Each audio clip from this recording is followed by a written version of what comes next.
महुआ विधानसभा में भाजपा की क्या तैयारी चल रही है, किस तरीके से चुनाव को आप देख रहे हैं? महुआ विधानसभा में भाजपा के तैयारी से 20 वर्षों से लगातार जमीन स्तर पर भाजपा है और पंचायत में भाजपा है। पहले की अपेक्षा भाजपा काफी मजबूत है। किस तरीके से लहर देख रहे हैं पंचायत में, गांव में, प्रखंड में? जनता का कैसा रुझान मिल रहा है? जनता तो भाजपा खोज रहा है, यहाँ प्रत्याशी तो स्थानीय और भाजपा, स्थानीय और भाजपा। तो आप क्षेत्र में आप लोग रहते हैं, मीडिया वाले आप लोग का अंदाज नहीं है। आप लोग क्षेत्र में तो क्या बोलता है, क्षेत्र में तो ये नहीं बोलता है कि स्थानीय प्रत्याशी होना चाहिए। आप भाजपा के यहाँ कभी चुनाव नहीं लड़ा है, भाजपा होना चाहिए। चुनाव को लेकर एनडीए की क्या पहल? एनडीए प्रचंड बहुमत से सरकार बनाएगा बिहार में। क्या घटक दल में सभी लोग महुआ में सक्रिय हैं? घटक दल में सबसे सक्रिय तो भाजपा है। जिला अध्यक्ष जिस विधानसभा के बार बार बैठक ले, कार्यशाला करे, हर प्रखंड में घूमे, तो सबसे सक्रियता तो भारतीय जनता पार्टी के जिला अध्यक्ष जी को है, अजब लाल साके। और घटक दल है जेडीयू, उनका जिला अध्यक्ष के तभी तक हम कोई कार्यक्रम नहीं देखे हैं महुआ विधानसभा के अंदर। एलजेपीआर के उनका भी जिला अध्यक्ष के कार्यक्रम हम महुआ में नहीं देखे हैं। हाँ, प्रत्याशी के तौर पर अशफाक अहमद हैं, आसमा परवीन जी हैं, जगेश्वर राय जी हैं, तो लोग अपना से कुछ करना है करते हैं, लेकिन जिला अध्यक्ष की रुचि नहीं है। पार्टी प्रोटोकॉल तो जिला अध्यक्ष होता है। आलोक जी, आप हमेशा से भाजपा के कद्दावर नेता माने जाते रहे हैं। महुआ प्रखंड में कहीं भी कोई छोटी बड़ी घटना है, वहां पे आपकी मौजूदगी देखी गई है। तो क्या पार्टी के द्वारा किस तरीके से आपको कार्यभार सौंपा गया और आगामी भविष्य आप किस तरीके से अपने भाजपा में देख रहे हैं? पार्टी के लिए जो मेरा कार्यक्रम जो मेरे हाथी सौंपा जाता है, उसको भी हम बखूबी निर्वहन करते हैं और आगे जो भी सौंपा जाएगा बखूबी निर्वहन करेंगे। पूरे चीज का दायित्व अगर दिया जाता है कि ये काम आपको करना है, वो काम आपको, तो सब कदम पीछे नहीं रखते हैं और मजबूती से रखते हैं कोई काम। हमारी जहाँ तक सवाल उठता है, तो भारतीय जनता पार्टी की चाहे हिंदू संगठन के हम भारतीय रक्षा वाहिनी के कार्य किए, तो हम लोग तो दर्जनों केस खाए हैं ना। और गुरौल थाना कांड संख्या 18 है, जाकर उसमें देखिएगा तो इतना ना आपको मिलेगा।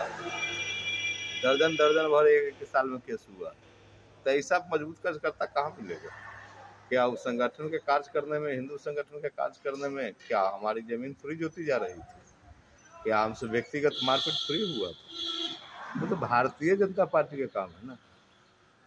हिंदू एजेंडा हम लोग का एक मकसद है, हिंदू के आगे हिंदू राष्ट्र बनाना, राष्ट्रवाद पर सब क्या है तो कर ही तो रहे।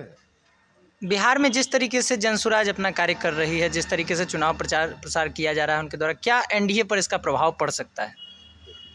प्रशांत किशोर एनडीए के विकसित बिहार का उपज एक मनुष्य है, जो कभी नीतीश जी के आगे पीछे किया करते थे, कभी भारतीय जनता पार्टी के आगे पीछे किया करते थे, कभी ममता बनर्जी के आगे पीछे किए हैं, तो कभी लालू जी के आगे पीछे किए।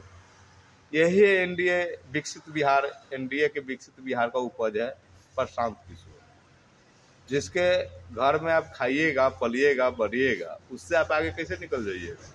जब अपना आपकी कोई पहचान न हो, नीतीश जी के माध्यम से आपको पहचान बना, लोग जाना, भाजपा एनडीए के माध्यम से आपको पहचान बना, आपको जाना, आप उस पर भारी कैसे पड़िएगा, छाप कैसे छोड़िएगा? आपको तो सही मायने में एनडीए से सीख लेनी चाहिए था कि राजनीति कैसे किया जाता है। और प्रशांत किशोर जी के राजनीतिक ज्ञान का अभाव है। हाँ ठीक है, इधर आज़ादी है सबके बोलने की, ये नहीं है, वो नहीं है, वो नहीं है। तब देश की आज़ादी के बाद से हमेशा कुछ न कुछ कमी रहा है। जगन्नाथ मिश्रा जी सरकार चला, उससे पहले कितने जी सरकार चलाए, लालू जी सरकार चलाए, राबड़ी जी सरकार चलाई, नीतीश जी चार टर्म सरकार चलाए। तो किसी मुख्यमंत्री परिपूर्ण विकास तो नहीं कर सकता है ना, कुछ न कुछ तो रहिए जाता है, तब ना अगला का ऑप्शन मिलता है आने की। तो फिर ये प्रशांत किशोर जो ढेलाबाही जो कर रहे हैं, ये गेहूं के कटनी की तरह कि कोई बात हुआ? वो नेता के ज्ञान है। आपने आगे पीछे की चर्चा की है, तो यहाँ पे एक सवाल आ रहा है कि आज कई नेता हैं जिनका मैं नाम नहीं लूँगा, निश्चित रूप से बड़े राजनेता जाने जाते हैं जो कि पहले भाजपा में थे और भी महागठबंधन के भी कई घटक दलों में वो नेता रह चुके हैं और अभी वर्तमान में जनसुराज से जुड़ रहे हैं। उन नेताओं को आप क्या कहना चाहेंगे? जिसकी नीति और नैतिकता में फॉल्ट हो, नेता हो ही नहीं सकता बिहार में। नीतीश जी हमारे बिहार के लिए तनका नहीं किए, नीतीश जी हमारे बिहार के लिए तनका नहीं किए, विकास उन्हीं का देन, लेकिन उनकी नैतिकता में फॉल्ट है। उनकी नेचर और नैतिकता जो है दलबदलू वाला हो गया है। तो कमजोर कद काठी के लोग नहीं, खंडहर बिहार को समतल बिहार बना दिया वो नीतीश कुमार है, वो एनडीए है, वो भारतीय जनता पार्टी है।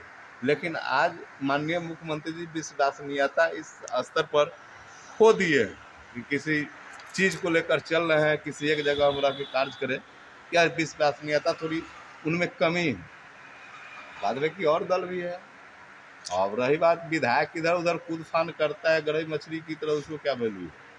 संसदे कोई कूद के भाग जाए इधर से उधर, उसको क्या? चिरागे जी है तो क्या बेस है?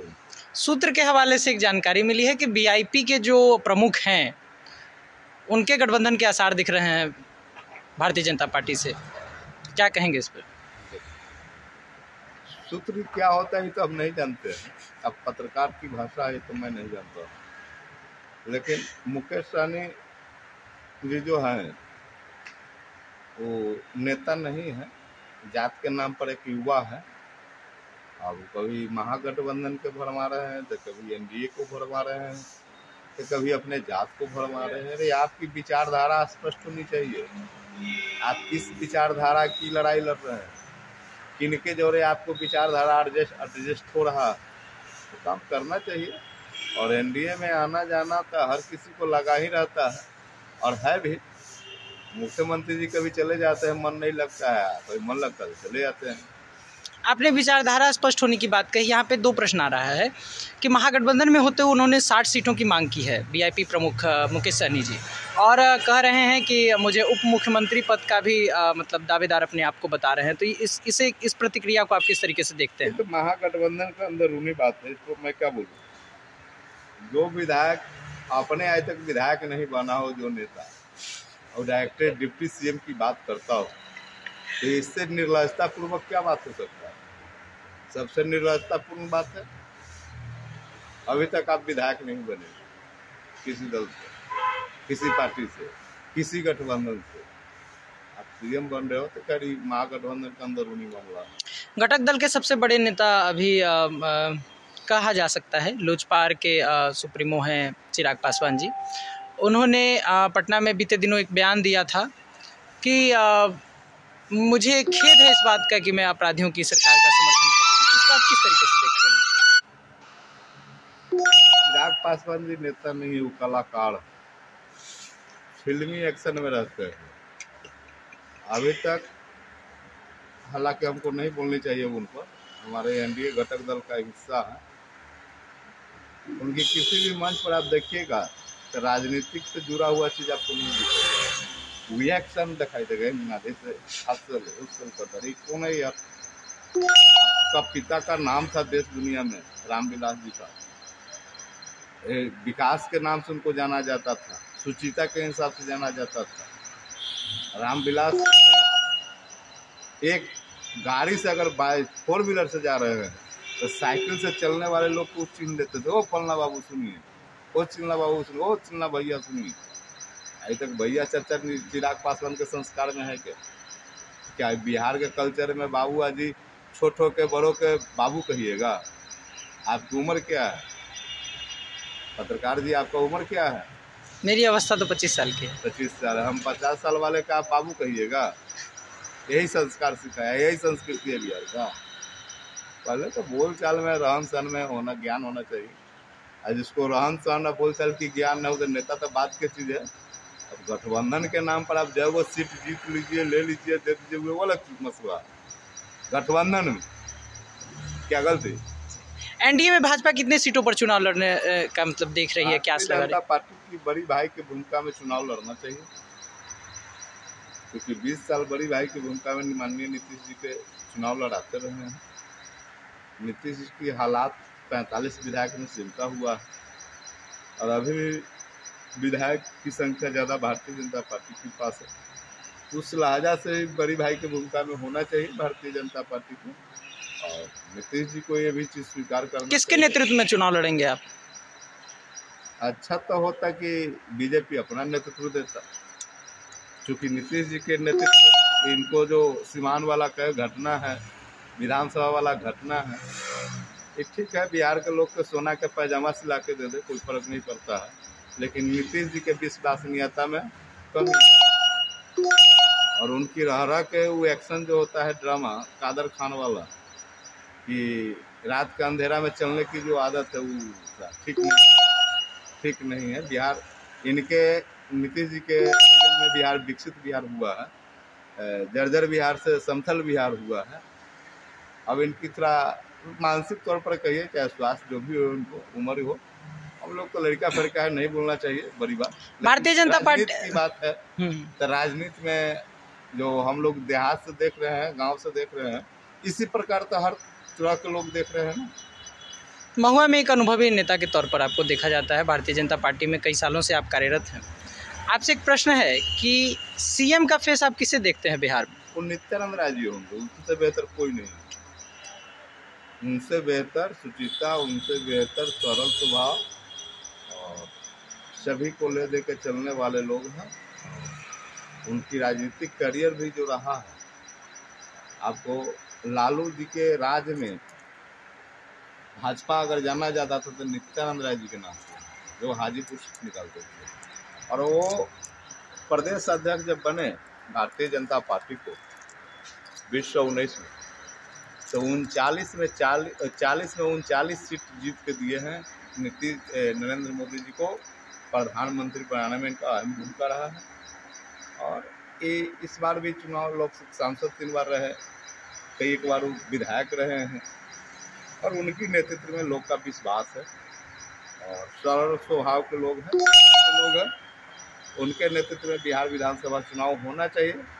और के जिस तरह की मानसिक स्थिति है, उनको भी परहेज करना चाहिए कि जिस बिहार को हम खंडहर बिहार से विकसित बिहार और समतल बिहार बनाएं, अब हमारे हाथों से उस बिहार को शिकवा शिकायत न हो, इसलिए उनको भी सुपुर्द कर देनी चाहिए कि नित्यानंद राय के नेतृत्व में चुनाव हो बिहार को। गार्जियन तो नीतीश जी है, मुख्यमंत्री यही तो है। अरे हमारे आपके घर में दादा बाबा होते हैं, अगर बुजुर्ग हो जाते हैं तो लोग घर से हटा थोड़ी देता है, उसी प्रकार है। तो गार्जियन राजनीतिक गार्जियन है, बिहार का मुख्यमंत्री तो गार्जियन तो रहबे करेंगे, है ही है, तो रहबे करेंगे, लेकिन उनको मानसिक तौर पर यह चीज़ को स्वीकार करना चाहिए कि अब हमारे बस की चीज़ नहीं है बिहार में। अभी जो है वर्तमान में लगातार सीएम नीतीश जो हैं योजनाओं का विस्तारांतरण कर रहे हैं, और विपक्ष ऐसा आरोप लगा रहा है कि अभी चुनाव को देखते हुए ये सारी योजनाओं का जो है प्रदर्शन है। किस तरीके से आप क्या देख रहे हैं इस प्रतिक्रिया को?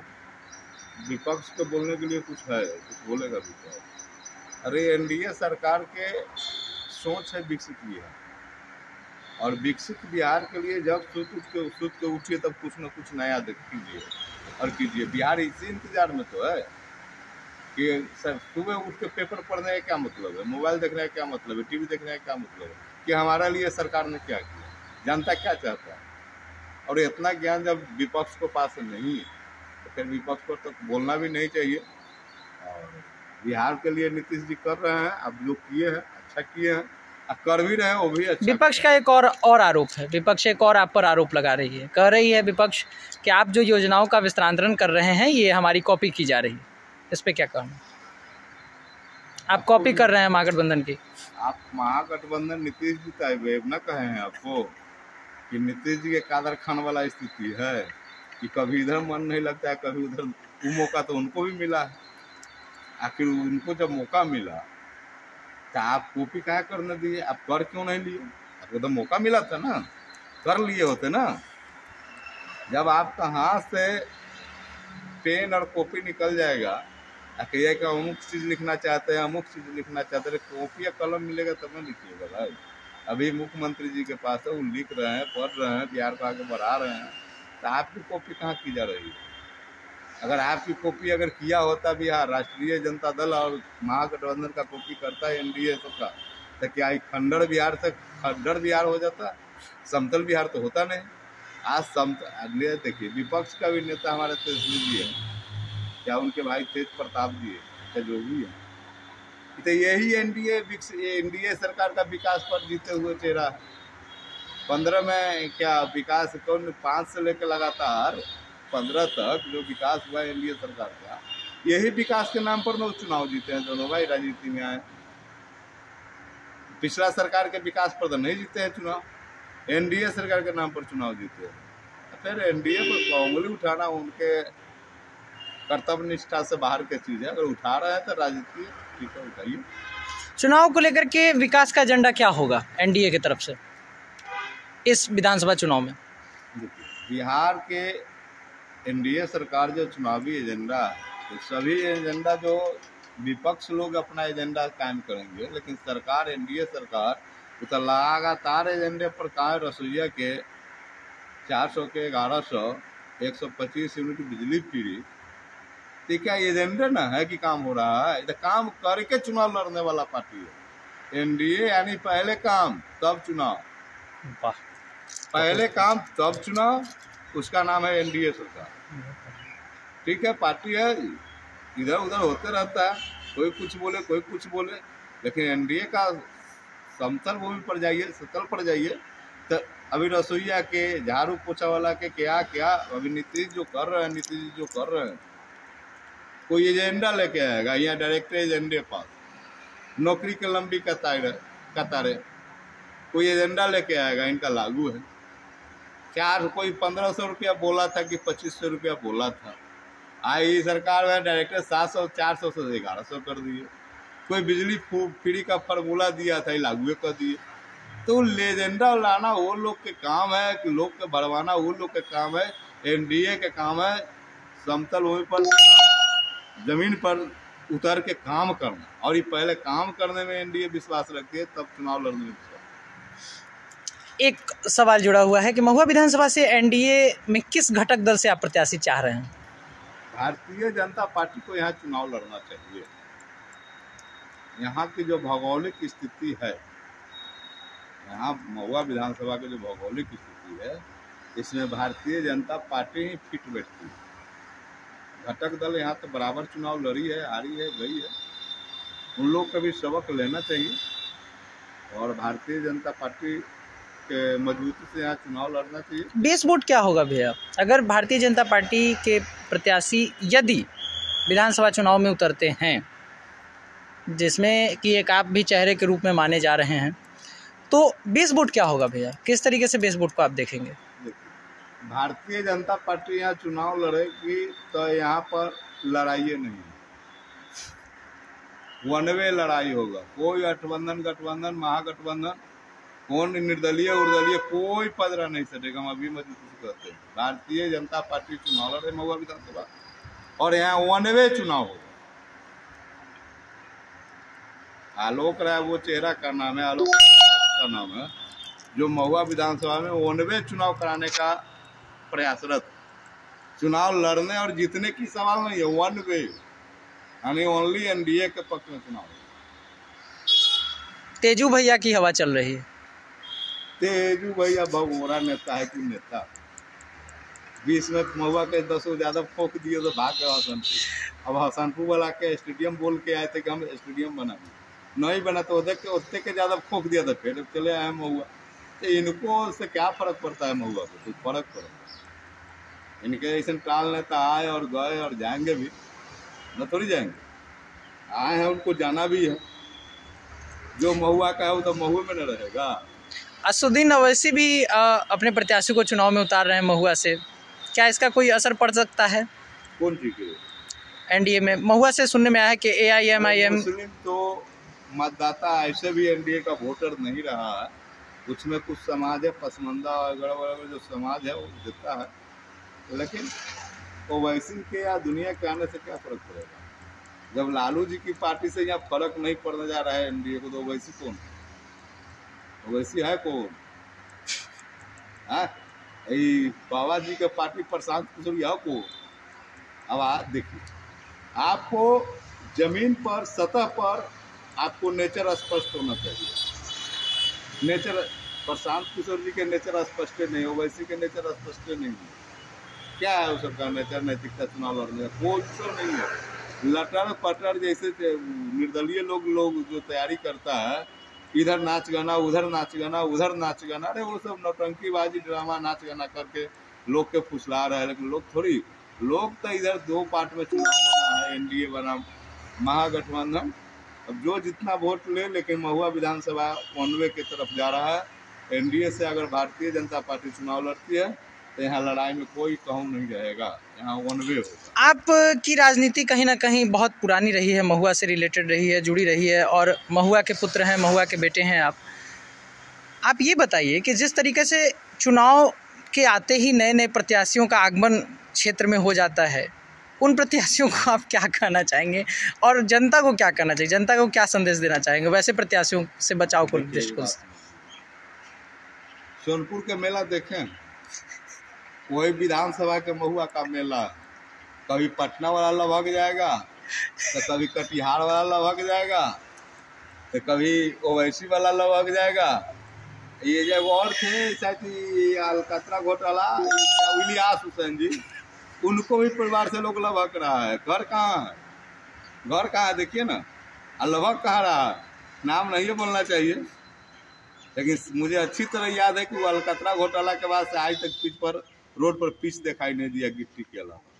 अरे ये सब बात हुआ भाई। अरे जहाँ आपको घर है वहाँ देखो ना, जहाँ के आप भगोड़े, यहाँ तो आप जानते हो कि हम एक बार चुनाव जीत जाएंगे, 5 साल में जो लूट लेंगे, आप भाग चलेंगे से भाग चलेंगे, कोई पकड़ने वाला है। लेकिन जहाँ आपको घर है वहाँ से भाग नहीं ना पाइएगा। आखिर अपने गांव से, अपने विधानसभा से लोग चुनाव क्यों नहीं लड़ना चाहता? लूट खसोट के चक्कर में नहीं लड़ना चाहता। अगर महुआ का कोई यहाँ विधायक बनेगा तो भाग के कहाँ जाएगा? उसको महुआ में रहना है ना। महुआ के जनता ना सुबह शाम पकड़ लेगा, चाय पीने के नाम पर, भूजा खाने के नाम पर, चोकर खरीदने के नाम पर आके धो लेगा। ओ विधायक जो फलना चीज बोलो भेलै, ओ फलनामा रोडवा टूटल भेलै, ओ फलनामा दरोगा न सुनल कहलहू। ऐसे होता है। स्थानीय विधायक और स्थानीय जनप्रतिनिधि का लाभ जनता को ऐसे मिलता है जैसे घर या गांव में आप भूरा तरह बतियाते हैं, उस तरह से लोग नेता से बतियाता है। यही कमी है, यही कमी है। बिहार में जो भ्रष्टाचार जो जड़म पर बढ़ा हुआ है, वो अस्थानीय के अथी करके, निष्क्रिय करके, यहाँ का आदमी वहाँ चुनाव लड़ो, वहाँ का आदमी वहाँ का लूट मचाओ, वहाँ वाला यहाँ लूट। अरे भाई क्या है, हर क्षेत्र में जनता है, हर क्षेत्र में कच करता है, हर क्षेत्र में नेता पैदा करो ना। कि क्षेत्र के जनता में अगर कोई त्रुटि होगा तो जाएगा क्षेत्र में, पकड़ेगा, पूछेगा भाई मेरा काम नहीं हुआ, ब्लॉक में भ्रष्टाचार है, थाना में भ्रष्टाचार है, क्या अंचलाधिकारी के यहाँ भ्रष्टाचार, पूछेगा ना भाई। तो ये बड़ी कौन लोग, पार्टी के लोग ना देगा अधिकार कि महुआ के विधानसभा है, चाहे राघोपुर है, चाहे राजापाकर है, वैशाली है, जो स्थानीय होगा। सिद्धार्थ पटेल जी है वैशाली के, लखींद्र पासवान जी है पातेपुर के, हाजीपुर से ये अभी कथी नाम है उनको, अवधेश भाई जी। तो ये लोग पूछता है ना भाई, तो विधायक जी और कम्मा न हुए, कैसे पूछता है? जैसे गमैया पूछता। हक मिला हुआ है, हक मिला हुआ है, पातेपुर का, वैशाली का, हाजीपुर का हक मिला हुआ है, गमैया की तरह पूछता है। वही बात राघोपुर वाला क्यों नहीं पूछता है? चूंकि उसको गमैया नहीं है। वही बात राजापाक वाला क्यों नहीं पूछते? उसकी गमैया नहीं है। वही बात हाल आपको महुआ का है, इसको तो गमैया कोई विधायक नहीं है। विधायक वही जो एकदम क्लीन चिट आया, एकदम लगे टोए टोए टोए टोए, अब भोज खाया, 4 कचौड़ी दिया, 500 रुपया दिया, पुर पुर पुर फेरा दी। ये ऐसे नहीं होता है विकास। धरातल पर उतरना होगा। गांधी चौक का हाल क्या है? कल एनडीए सरकार में तेज प्रताप गठबंधन में था तो मुझे एक रात में गांधी चौक बन गया था। आज नीतीश जी नहीं थे, बना दे एक रात में रोड, बनाएगा? है पावर? विकास एनडीए डिडोरा पिट रहे हैं आप। एनडीए को कितने सीटों पर आप ले जा रहे हैं चुनाव में? कितना सीट लगता है आपको कि एनडीए जीतने में सफल रहेगी चुनाव में? प्रचंड बहुमत से सरकार बनाएगी एनडीए। इसमें कहीं किंतु परंतु लोचा ऊंचा नहीं है कि 2 गो भाग जाएगा रे, 4 गो आ जाएगा रे। ई लोचा बिल्कुल इस बार खत्म हुआ। भागा भगोल का खेल जो है, पलटा पलटोल का खेल इस विधानसभा में नहीं दिखाई देगा। प्रचंड बहुमत से, प्रचंड बहुमत से सरकार बनेगी, विश्वास है। आप नित्यानंद राय के कल आगे कर दीजिए ना, किसी जंगल झाड़ की जरूरत नहीं है, नित्यानंद राय के चेहरा आगे कीजिए। और हम भारतीय जनता पार्टी के कार्यकर्ता है ना, हम जानते हैं ना कि क्षेत्र में और देहात में किसका वोटर है। हर कण कण में भाजपा है, हर मन में भाजपा है। क्या बात करते हैं आप? आगे कीजिए ना, नित्यानंद राय जी के आगे नेतृत्व में चुनाव लड़िए बिहार का, आप मुख्यमंत्री का चेहरा बनाइए। विपक्ष माँ बहन की योजना ला रही है। अच्छा, तो माँ बहन तो होता ही रहता है, देखबे किए हैं। गाला गाली, पिटा पिटी, कुर्सी उठा उठो, तो वो तो माए बहन योजना है। उस पर क्या बोलिए, उस पर ज्यादा बोलना हमको अच्छा नहीं। कई तरह के प्रश्न आपसे किए गए, हर प्रश्न का जवाब आपने समुचित दिया। अब अंत में क्या संदेश देना चाहेंगे महुआ विधानसभा के लोगों को? महुआ विधानसभा के लोग एज ए भावी प्रत्याशी, महुआ विधानसभा के सभी माताएं एवं बहनों एवं भाई से एवं गार्जियन से हाथ जोड़कर निवेदन है कि 15 अगस्त के झंडा तोलन है, इसमें राष्ट्रव्यापी आपको हर घर तिरंगा यात्रा है। हम आग्रह करते हैं, विनती करते हैं कि एक राष्ट्रीयता होने के नाते, राष्ट्रीय ध्वज अपना तिरंगा होने के नाते हर घर एक तिरंगा लगाए और भारत माता की जय बोले, भारत माता की जय बोले, अपना वीर सपूत की मान और सम्मान बढ़ाए, देश के राष्ट्रवाद की ओर ले चले। ये हम भारतीय जनता पार्टी महुआ विधानसभा के तमाम माताओं एवं बहनों से रक्षाबंधन एवं कृष्ण जन्माष्टमी की हार्दिक बधाई भाई आलोक कुमार राय के तरफ से कि रक्षाबंधन है, माता एवं बहनों की पर्व है, भाई बहन का पर्व है, कृष्ण जन्माष्टमी है, उनको भी बधाई और हार्दिक बधाई और शुभकामनाएं। लोग खुशहाल रहे, अच्छा रहे। अपना पद और परिचय एक बार और दे दीजिएगा। हम भारतीय गौरक्षा वाहिनी के संगठन महामंत्री हैं। हम पंचायत स्तर से इसका कार्य किए हैं, आज प्रदेश स्तर तक है। भारतीय जनता पार्टी के सक्रिय कार्यकर्ता भी हूँ और जो दायित्व दिया जाता है प्रदेश से उसको बखूबी निभाता भी हूँ। काम करने में कार्य क्षमता है हमारे पास, जो दीजिएगा कर लेंगे। धन्यवाद।